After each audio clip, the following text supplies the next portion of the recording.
समझिए, देखिए, तो ये तुम्हारा है ट्रेन, ये तुम्हारा है ट्रेन, और ट्रेन का ना कुछ लेंथ होता है। देखो ये लेंथ होता है और ये यहाँ पे आदमी है। तो जब ट्रेन क्रॉसिंग शुरू किया, मान लिया आदमी ऐसे है और यहाँ से ट्रेन चलते हुआ है, तो कहाँ भाग रहा है? तो रेस्ट में। यहाँ से ये जब ट्रेन चलना शुरू किया, चलना शुरू और 100/20 मतलब 5 सेकेंड। अब दूसरा केस देखो, दूसरे केस में समझो, दूसरे केस में समझो ये सीट कैसा है रे। दूसरे केस में समझो, दूसरे केस में समझो कि ये भी आगे चल रहा है, ये भी आगे चल रहा है, मतलब ये ट्रेन आगे चल रहा है। अब अगर मैं रामलाल को यहां बिठा दूं, अगर मैं रामलाल को यहां बिठा दूं, अगर मैं रामलाल को यहां बिठा दूं, तो रामलाल इसको रेस्ट में मानेगा, मतलब ये रुकी हुई ट्रेन जैसी हो गई।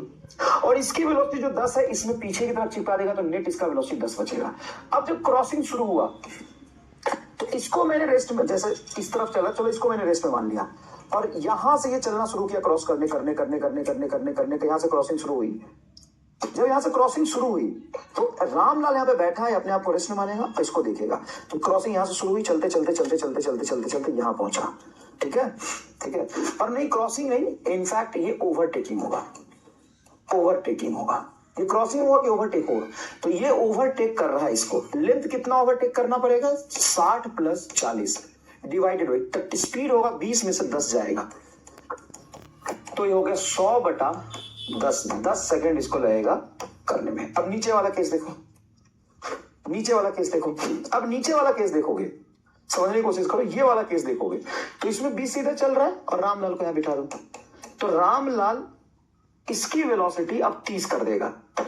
टाइम टू क्रॉस होगा 60 + 40, 60 + 40 डिवाइडेड बाई 20 - 20 + 10, तो होगा 100/30, 10/3 सेकेंड, मतलब 3.3 सेकेंड। अब ये 3.3 सेकेंड में क्रॉस कर लेगा, लेकिन ओवरटेक करने में इसको 10 सेकंड लगेगा। कैसे? क्यों भाई? 3 गुना टाइम क्यों लग रहा है? क्योंकि सेम डायरेक्शन में दोनों चल रहे हैं, तो रिलेटिव स्पीड कम हो गई। ठीक है, लेकिन चाहे केस ये हो ये हो, दोनों केस में, ये तीनों केस में लेंथ ऑफ द ट्रेन हमेशा ऐड हुआ है। कारण बताओ, लेंथ ऑफ द ट्रेन हमेशा ऐड हुआ है, कारण बताओ। लेंथ ऑफ द ट्रेन हमेशा ऐड हुआ है, कारण बताओ। लेंथ ऑफ द ट्रेन हमेशा ऐड हुआ है, कारण बताओ। ये 17 नंबर सवाल था तुम्हारा।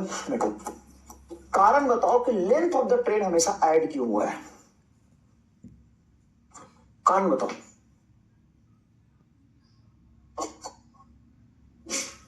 लेंथ ऑफ द ट्रेन हमेशा ऐड होगा क्या? जल्दी से, लेंथ ऑफ द ट्रेन हमेशा ऐड होगा क्या? क्योंकि अगर तुम इसको रेस्ट में मानोगे, तो इसको रेस्ट मानोगे तो एक फिक्स लाइन हो गया।